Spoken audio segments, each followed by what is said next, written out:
course, I chose my topic on alternative medicine for more practical uses.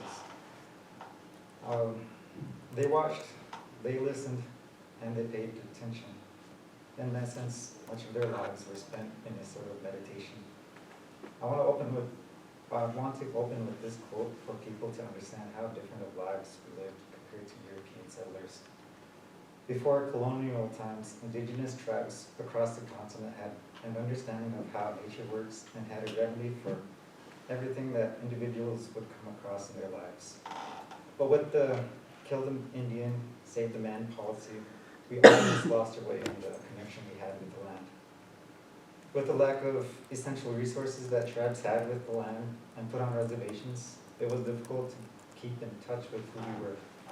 Modern medicine had changed the idea of indigenous or alternative medicine practices. From what history has taught us, big companies tried their darndest to upsell their products while finding ways to scare people away from everything else.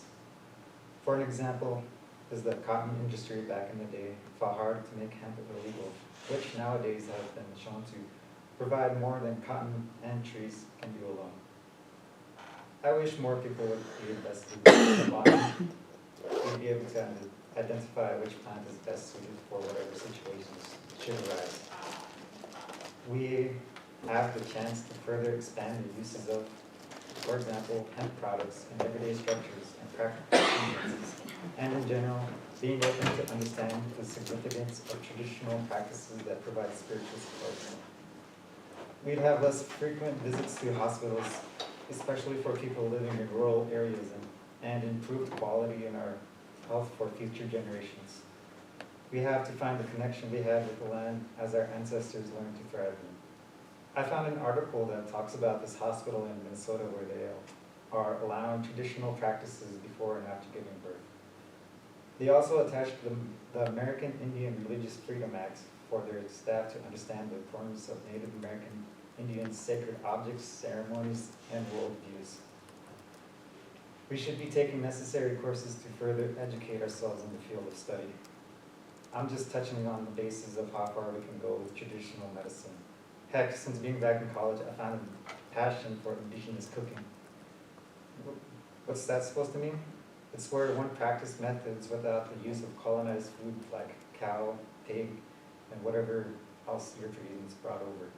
Essentially, Indian tacos.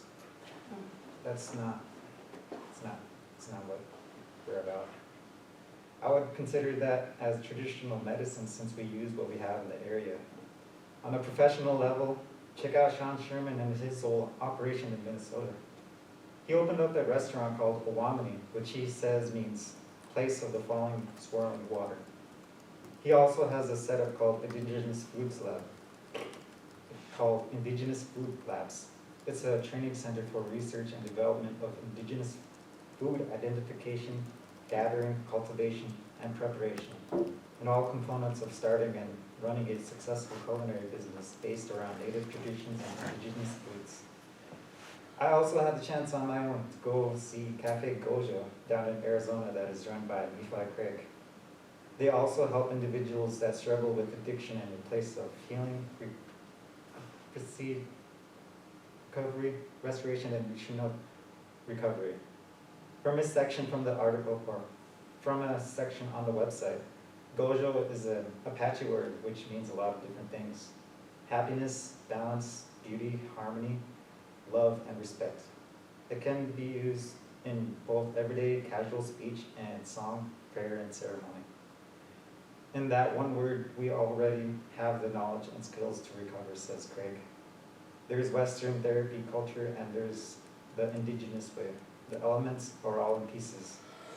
And we all have the pieces. We know it, we just got to remember it.